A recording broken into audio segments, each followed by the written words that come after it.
Late one warm evening in Baton Rouge, Louisiana, the streets whispered with stillness. A few headlights passed now and then, but mostly it was quiet. Jamal Whitaker, a well-dressed man in his 40s, sat behind the wheel of his silver sedan. He had just left dinner with a few colleagues, nothing formal, just a simple gathering after a long week. He wasn't thinking about courtrooms or crime or justice that night, just home. Maybe a cup of tea and a bit of quiet before bed. But all of that changed with a flash of red and blue in his rearview mirror. Jamal sighed. He slowed, signaled, and pulled onto the shoulder as he reached for his wallet and registration. There'd been no speeding, no swerving. His car was freshly inspected. No reason to be stopped. Still, he knew better than to assume reason played a role. Two officers approached. One came to the driver's stocky build, close-cropped hair. License and registration, he said, in a clipped, no-nonsense tone. His name tag read Officer Kyle Driscoll. The second officer, leaner but just as stern, hovered near the passenger door. Officer Brian Kessler. Jamal handed over his documents calmly. "Can I ask why I was pulled over?" Driscoll exchanged a quick glance with his partner. "Taillights out," he replied. Jamal's brows knit. That wasn't true. He had seen his lights reflected clearly just minutes earlier, and his car had passed inspection without issue. "Are you sure?" he asked, his voice even but firm. Driscoll's jaw tensed. "Step out of the vehicle." A slow chill moved through Jamal's chest. He'd prosecuted cases like this, situations that began with a lie and escalated into something much worse. His instincts told him to comply, but his experience told him something wasn't right. "I'm not stepping out until I understand why," he said quietly.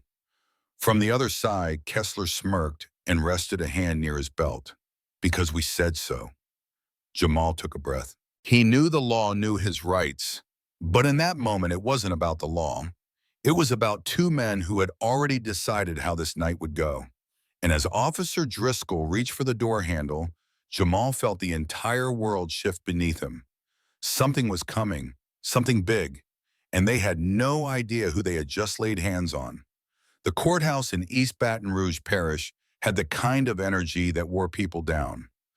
Pale fluorescent lights buzzed softly overhead, flickering now and then as clerks rustled papers and lawyers murmured in tired tones. On this day, though, the air held something heavier, an unspoken tension that hummed beneath the surface. Jamal Whitaker sat at the defense table wearing a charcoal suit and a steady, unreadable expression. This was a man who had stood in courtrooms hundreds of times before, but never like this. He wasn't here as a federal prosecutor today. He was here as a defendant, resisting arrest, obstruction, disorderly conduct. All lies. Every charge of fabrication meant to cover up the truth of that night. Jamal sat upright, his hands folded in front of him, heart steady but mind sharpened. He already knew how this would play out. He had seen it from the other side far too often. Truth didn't matter in rooms like this, not when the system had already made up its mind. At the bench sat Judge Margaret Holloway, a woman in her mid-60s with a reputation as firm, efficient, and rarely moved by emotion. Her hair, a neatly pinned mix of gray and silver, framed a face that rarely cracked a smile. She barely looked at Jamal as the case began, which told him all he needed to know. She had already drawn her conclusions. On the other side of the aisle, the prosecutor adjusted his tie and walked with ease. Richard Calloway, a man who spoke with polished confidence, someone who looked like he was born wearing a closing argument. "Your Honor," Calloway began, turning to the jury with an almost casual grace. "This is a simple matter, a routine traffic stop, needlessly escalated by the defendant." Jamal exhaled quietly through his nose. Here it came, the story they always tell. The officers involved were conducting a lawful stop when Mr. Whitaker refused to follow basic instructions. He became aggressive, combative, and ultimately had to be restrained. This could have been a simple encounter. "Objection," Jamal's lawyer said, standing swiftly. Thomas Rivera, a young public defender with more heart than courtroom experience. He wore a slightly wrinkled suit and had circles under his eyes. There's no evidence my client was aggressive. In fact, there's no video evidence at all because the officer's body cameras weren't recording. Overruled, Judge Holloway said with a light wave of her hand, not even glancing up. Rivera hesitated, lips tight. He had expected that. Still, he pressed on. Your Honor, the officers escalated the situation without cause. There's no footage because nothing happened except what they want you to believe. Calloway smirked. We have officer testimony. That's more than enough. Jamal felt his fists clench beneath the table. That smug certainty in Calloway's voice, it wasn't new. It was how these cases lived and died. Words stacked like bricks until truth was buried beneath them. Officer Kyle Driscoll was called to the stand first. He walked with purpose, his uniform neatly pressed. Chin high. Under oath, he spoke calmly like a man used to being believed. The defendant refused to step out of the vehicle, Driscoll said. He raised his voice, became belligerent. We had to act for our safety. Every word was a lie. Then Officer Brian Kessler followed, nodding as he echoed the same story. He was tense, aggressive. We feared he might have a weapon. Jamal sat stone still. He felt the heat rise in his chest, but he didn't show it. He had to stay composed. That was the game. Always. The judge looked unimpressed, more with the clock than with the content. Anything further, she asked, barely hiding her impatience. Rivera stood, straightened his back, and nodded. Yes, Your Honor. The defense calls Mr. Jamal Whitaker to the stand. A soft murmur swept through the courtroom. Jamal rose slowly, smoothing the front of his jacket. Every eye in the room followed him as he stepped to the witness stand. The court clerk swore him in her voice, formal, but her hands trembled ever so slightly. He sat, hands resting lightly on his lap. His voice was calm when he spoke. When the officers pulled me over, I complied. I gave them my license, my registration. I asked a simple question. Why am I being asked to step out of my car? That is not illegal. Calloway paced a few steps, then turned, arms folded. But you refused to exit the vehicle, correct? I asked for a reason, Jamal said, which I had the right to do. And when they told you to step out repeatedly, you still didn't comply. Jamal looked straight at the jury because there was no lawful reason for the order. Calloway rolled his eyes and turned to the judge. Your Honor, the defendant. But Jamal cut in softly with the calm precision of a man who had waited long enough. Before we go any further, he said, there's something I need to disclose. A hush fell over the room. Calloway paused mid-step. Even Judge Holloway looked up for the first time, genuinely startled. Jamal reached into his briefcase. Rivera tensed beside him, uncertain of what was coming. From inside, Jamal pulled out a small black badge case, flipping it open to reveal a polished ID and shield. I'm Jamal Whitaker, he said quietly but clearly, Assistant United States Attorney for the Southern District of Louisiana. The room stopped breathing. Judge Holloway's eyes narrowed. Driscoll and Kessler stiffened in their seats. Calloway stood frozen, his mouth parted, color draining from his face. Excuse me, the prosecutor asked, voice cracking. Jamal tilted his head slightly. I don't believe I stuttered. And just like that, everything changed. In the silence that followed, the courtroom was no longer just a courtroom. It had become a mirror, and everyone was about to see themselves more clearly than they ever wanted to. The air was different now. Charged, dangerous. Truth had just taken the stand, and no one knew what would happen next. The badge sat in Jamal Whitaker's open palm like a stone dropped in still water, sending ripples through every corner of the courtroom. No one spoke. Not right away, not even Judge Holloway, who sat rigid behind the bench, her gavel hovering in the air but unmoved. Officer Kessler's leg bounced beneath the table. Driscoll's jaw tensed, his composure beginning to fray. Even Calloway, so full of courtroom swagger just moments earlier, looked like someone had kicked the ground out from under him. I'm a federal prosecutor, Jamal said again, quieter this time. Assistant U.S. Attorney for the Southern District of Louisiana. A wave passed through the jury box. One woman leaned forward, eyes wide. The court stenographer hesitated. her fingers faltering over the keys. Rivera, still seated at the defense table, blinked like he'd just watched the earth tilt sideways. Even he hadn't known. Jamal hadn't told anyone. He had his reasons. Calloway cleared his throat, voice suddenly brittle. You're saying you work for the Department of Justice?" Jamal lifted his ID and held it up for the room to see. "That's exactly what I'm saying." Everything that had felt so scripted, the neat lies, the smug prosecution, the nodding officers, now felt brittle, fragile. The performance was over. Reality had walked in. Judge Holloway shifted in her seat. She studied Jamal carefully now, really seeing him for the first time. Not just a defendant, not just another black man sitting in front of her, but a man who could dismantle her courtroom with the truth alone. And she knew it. "If I may." "Your Honor," Jamal continued, his voice steady, "I'd like to make a formal request to have the dispatch call logs from the night in question entered into evidence." Calloway flinched at that. "Objection, Your Honor." Jamal didn't look at him. "If the officers radioed in a traffic stop due to a taillight being out there will be a record. If they didn't, then their justification never existed to begin with. And that's a procedural violation." The silence was sharp. Holloway glanced at Calloway, whose confidence was leaking out of him like air from a tire. She turned back to Jamal, her voice low. "Request granted." A sharp breath escaped Officer Driscoll's lips, one he hadn't meant to let out.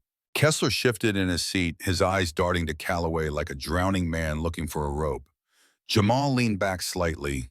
He wasn't finished, not by a long shot, because this wasn't just about him. Not anymore.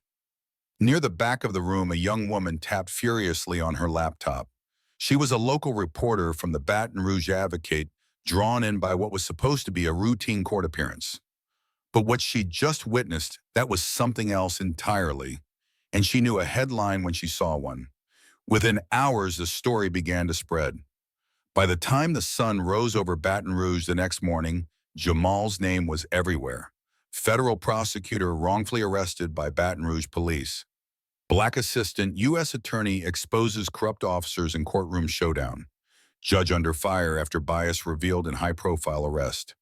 Clips from the courtroom recorded on smartphones by those in attendance made their way across social media. The moment Jamal revealed his badge spread like wildfire. Local news became national headlines. Cable outlets picked it up. Opinion pieces rolled in from both coasts. But the real tremor came from inside Baton Rouge itself. Community activists rallied. Civil rights attorneys began digging, not just into Jamal's case, but into Judge Holloway's past rulings, into Officer Driscoll and Officer Kessler's arrest records, into other names that hadn't made it out of courtrooms like this one, names that never stood a chance because they didn't carry a badge, didn't have a title, didn't have a room full of people suddenly paying attention. And then the real blow landed. An anonymous source leaked internal police emails, communications between officers trying to justify traffic stops after the fact, notes about who to target, how to write up a report so it would stick, and statements from other black drivers, men and women, who described nearly identical traffic stops. False citations, threats of arrest when they dared ask. Why what happened to Jamal was no anomaly. It was a glimpse behind the curtain. But the people who had always operated in the shadows, they weren't going to go quietly. The Baton Rouge Police Department released a carefully worded statement committing to an internal investigation. The city's mayor called for transparency. Judge Holloway's office stopped returning media calls altogether.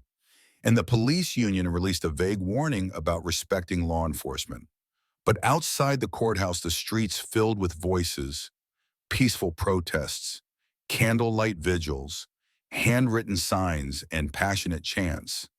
This time, people weren't backing down. And Jamal, he watched it unfold from a quiet corner of his apartment phone vibrating nonstop.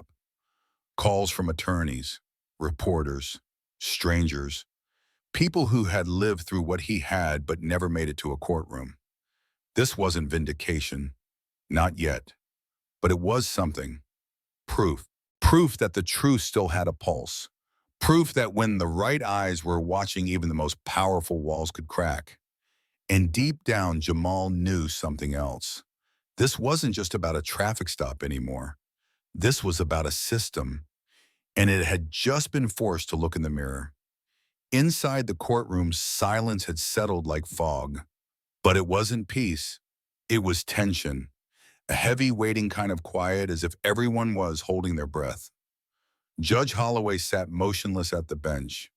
She hadn't touched her gavel in minutes.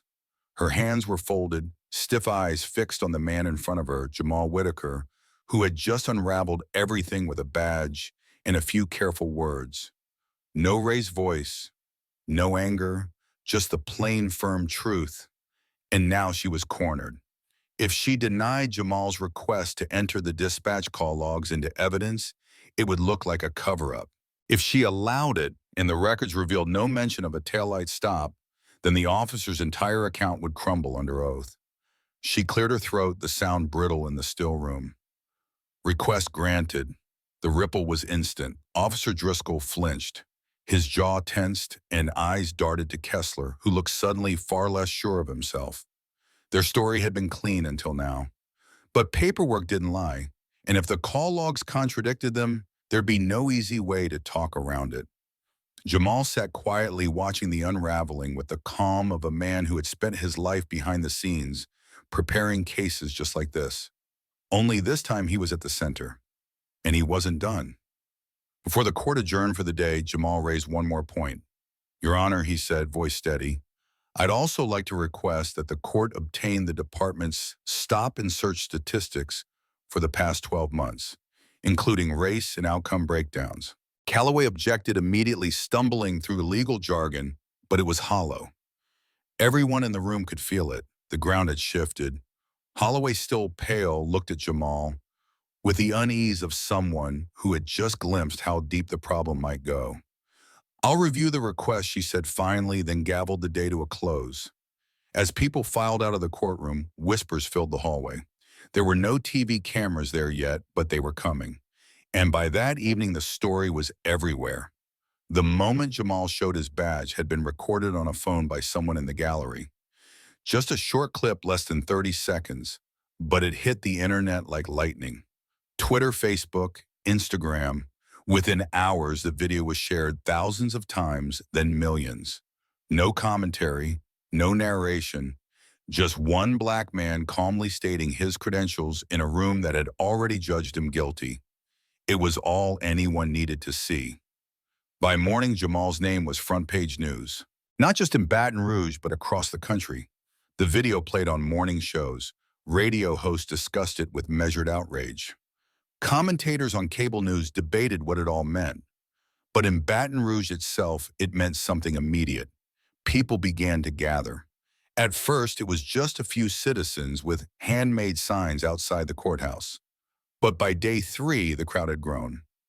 Local pastors, school teachers, students, retired city workers, they stood shoulder to shoulder, not screaming, not rioting, just showing up. Their signs said things like, "We see you." Justice doesn't wear a uniform. It could have been any of us. Then came the lawyers. Civil rights attorneys started quietly pulling court records, Judge Holloway's rulings, the arrest histories of Driscoll and Kessler case files that had long collected dust in forgotten cabinets. Patterns began to emerge. Similar stories, similar faces. Men and women charged for resisting things they never did. Fines that piled up, charges that ruined job opportunities. Families broken by a moment's injustice. And then came the leak. No one knew exactly where it came from, an anonymous email sent to a local news editor. Attached were internal police communications, emails between officers, notes about stops made to keep the numbers up, jokes about pulling over the usual suspects. Worse still, screenshots of text messages discussing how to write the narrative after an arrest. And included in that leak, records showing that on the night Jamal was pulled over, there had been no mention of a broken taillight in the dispatch logs. None. The lie was confirmed. Now the story wasn't just about Jamal. It was about all the others, the ones who didn't have a badge to protect them, who never got a day in court, who were told one way or another that their truth didn't matter. By the end of the week, the Baton Rouge Police Department announced an internal review. A press release cold-clipped and designed to calm the fire. But the people weren't buying it. "You review yourselves all the time," one protester said into a microphone at a rally. "And somehow, nothing ever changes." Even Judge Holloway's office felt the heat. Her voicemail overflowed. Reporters camped outside the courthouse steps. Advocacy groups filed complaints. The Department of Justice quietly sent 2 staffers to Baton Rouge for observation. And yet Jamal stayed quiet. He didn't go on camera. He didn't make speeches. He didn't need to. He'd already said everything with that badge. In private, he reviewed court records late into the night, took phone calls from strangers who shared stories just like his. He listened, wrote things down, passed some of them to trusted attorneys. He knew this wasn't over. Not by a long shot, because the system had spent years teaching people like him how to be quiet, how to keep their heads down and take it. But now the quiet was over, and Baton Rouge had just been lit from the inside. By Monday morning, the courthouse steps were no longer just stone and concrete. They were a gathering place. What began as a few quiet protesters with cardboard signs had swelled into something larger. Older men in fedoras stood beside college students in hoodies. Mothers held their children close. Pastors prayed. Some folks just stood in silence, hands in their pockets, bearing witness. Inside, the court clerk adjusted her glasses and glanced up every time the doors opened. There was a hum in the air now. Not just noise, but energy. The kind that meant people were paying attention. Jamal Whitaker arrived early that day. He entered through a side entrance trying to avoid the press. But even there, cameras caught a glimpse of him, tight, neatly knotted eyes, steady, a man who never asked to be a symbol, but had become one all the same. He stepped into the courtroom, the room that just days earlier had tried to bury his story. Now it pulsed with tension. The reporters filled 2 benches near the back, laptops open, phones recording. And in the center, Judge Holloway sat differently now, shoulders slightly hunched, a crease deeper than usual between her brows. The leak had changed everything. The emails, the text messages, the patterns pulled from case records. All of it pointed to a problem far bigger than 2 officers and 1 bad night. Baton Rouge had been operating in the dark for years, and now the lights were on. Civil rights attorneys filed a federal lawsuit, not just for Jamal, but for over a dozen people whose stories bore striking resemblance to his. Stories that hadn't gone viral. People who hadn't walked out of courtrooms free. This time, Jamal wasn't the only one at the defense table. He was joined by others. A black veteran pulled over for failing to signal. A teenage boy accused of loitering outside his grandmother's house. A woman fined for obstructing after she asked an officer why he was on her lawn. None of them had badges, but now they had something else eyes on them. And they had Jamal. He met with them in quiet corners of the courthouse, spoke plainly, listened closely. He didn't try to be a hero. He just helped them navigate a system that too often treated people like disposable parts. Outside, the protest grew. One morning, a group of local high school students staged a walkout and marched downtown. Another day, clergy from every denomination stood hand in hand on the steps. Even a few retired officers came forward, willing to testify about what they'd seen but never said. A reporter from The Advocate caught one of them on camera, an older white man in his 60s. He looked into the lens and said, "This isn't new. What's new is people finally listening."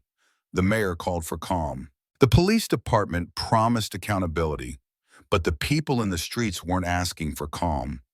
They were asking for honesty, for change, and they weren't going home.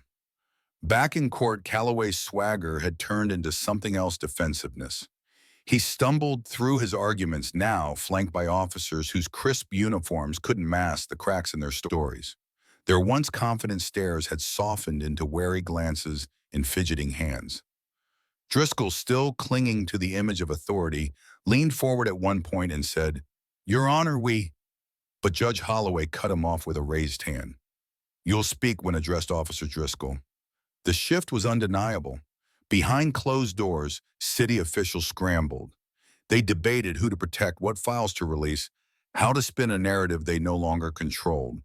Holloway's name came up more than once. So did Jamal's. There was talk of federal oversight, of outside investigators, of resignations. Still, Jamal kept his head down. When asked for interviews, he politely declined. "This isn't about me," he said more than once. "It's about what's been happening long before I stepped into that courtroom." But people still clung to his story, because for the first time, someone had exposed the truth and lived to tell it. One afternoon, after a particularly long session in court, Jamal stepped outside into the late Louisiana sun. A small crowd was waiting, but they didn't rush him. They just watched. Among them stood an elderly woman, maybe in her 70s, her hair wrapped in a patterned scarf, her hands holding a manila folder to her chest. She stepped forward gently.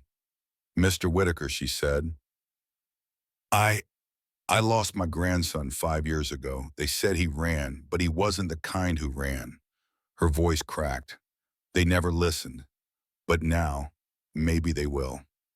Jamal nodded, eyes soft. He took the folder from her hands carefully. "I'll read it," he said. "I promise." And he meant it, because this wasn't about headlines. It wasn't about courtroom drama or going viral. It was about names no one knew, faces that never made the news, pain that had quietly rippled through homes and hearts for far too long. And now, for the first time, the silence had cracked. Baton Rouge was no longer looking away, and neither was anyone else. The pressure had finally reached a boil. In Baton Rouge, what started as a quiet case in a dim courtroom had become a fire the city couldn't put out. Everywhere Jamal Whitaker went, people recognized him now. At the gas station, the courthouse steps, even in line at the corner grocery. Some just nodded quietly. Others offered stories, some hopeful, many painful. By the time the case returned to court for the final hearing, it was clear the whole world was watching. Inside the courtroom had filled early. Reporters took their places. Activists lined the walls. Even federal observers had shown up seated near the back, quietly watching everything unfold. And at the center of it all sat Judge Margaret Holloway, her once certain posture now drawn and distant. She had built a reputation on control, on efficiency, on keeping emotion out of the room. But that day, her hands shook slightly as she sifted through her notes. Jamal sat calmly at the defense table, suit pressed, gaze steady. His lawyer, Thomas Rivera, leaned in close. "You ready for this?" he asked. Jamal gave a quiet nod. "I've been ready." The courtroom settled into a hush as Judge Holloway adjusted her microphone. Her voice, though clear, carried a weight it hadn't before. "This court has reviewed the evidence presented." She began, her eyes fixed somewhere just above the audience, "including the submitted call logs, internal records, and sworn testimony." She paused, just for a moment. But in that stillness, the weight of the last few weeks seemed to land squarely on her shoulders. After careful consideration, she said slowly, "The court finds the defendant, Mr. Jamal Whitaker, not guilty." A soft gasp rippled through the room. It wasn't dramatic. No cheering, no shouting, just a quiet collective release of breath, as if everyone had been holding it for far too long. Jamal didn't move, not right away. He kept his hands clasped in front of him, his eyes forward. There was no smile, no celebration, because for him, this wasn't a victory, it was a reckoning, and it wasn't over. Judge Holloway cleared her throat again and continued, her tone shifting to something firmer. "In addition," she said, "this court will be forwarding all relevant materials related to this case, including officer statements and departmental communications, to the Louisiana State Attorney General's office for further review." Now the murmurs began in earnest. Officer Kessler's face drained of color. He gripped the edge of the table in front of him, knuckles white. Driscoll leaned forward, his voice low and urgent. "Your Honor, we." Holloway didn't even look at him. "You are excused, Officer Driscoll." The courtroom had turned. For the first time, it wasn't Jamal under scrutiny, it was them. The flash of cameras began as Jamal stood slowly. Rivera placed a hand on his back, offering silent support. But Jamal's eyes were already searching the room, not for the judge, not for the reporters, but for the people. The ones whose voices had filled the sidewalks for weeks. The ones who'd handed him folders, letters, and quiet thank yous through tears. He thought of the grandmother who had trusted him with her grandson's story, of the boy who marched in protest after school, of the young public defender beside him who never gave up even when the odds were stacked. As Jamal stepped into the hallway, the press surged forward, shouting questions, shoving microphones, but he didn't stop. He walked through the crowd with quiet purpose until he reached the top step of the courthouse. There waiting stood a woman with silver hair and a thick notebook pressed to her chest. "I told my daughter to bring me," she said softly. "I needed to see it with my own eyes." Jamal nodded gently. "I'm glad you did." Behind them, the courthouse doors opened again. Officers filed out. Reporters rushed after them. But none of it could change what had just happened inside. Because something had shifted. For years, cases like Jamal's had been buried under paperwork, drowned in legal language, or ignored altogether. But now those stories had names, faces, and witnesses. In the justice system, so often, a wall had finally shown a crack. Later that evening, Jamal sat alone in his apartment. The room was quiet except for the faint hum of a news anchor's voice coming from the TV. After weeks of mounting pressure and leaked indictments, Judge Holloway found the defendant not guilty and referred the case to the state attorney general. This marks a turning point for the Baton Rouge justice system. His phone buzzed again. Another message. Another voice saying, "Me too." Jamal set the phone down and looked out the window. The city stretched before him, dim and restless, but not asleep. The fight was still here, still waiting. And Jamal, tired as he was, knew he'd keep showing up. Not just for himself, but for everyone still trapped in the shadows of a system that had tried for far too long to pretend they didn't exist. The morning after the verdict, Baton Rouge was quiet again. The protest signs leaned against lampposts. The courthouse steps, once crowded with voices and stories, stood bare under the soft glow of dawn. But it wasn't the same silence Jamal Whitaker had driven through that night weeks ago. This one felt different. Heavier maybe, but clearer too. The kind that follows a storm. The kind that means someone finally listened. Jamal stood on his porch with a cup of coffee in hand, the early light stretching across the sidewalk. He wasn't thinking about courtrooms or headlines. He was thinking about what came next. The verdict had cleared his name. The officers would face review. The judge's record would be examined. And most importantly, others who had been quietly wronged were finally being heard. But Jamal knew better than to call it justice. It wasn't that. Not yet. Because justice doesn't come when one man walks free. Justice is when no one has to fear a routine traffic stop. When your voice matters, even without a badge in your pocket, when silence no longer means safety for those in power. He turned as his phone buzzed on the kitchen counter, another email from someone who had seen the video, another story, another pain left too long in the dark. He would read it like he promised he would.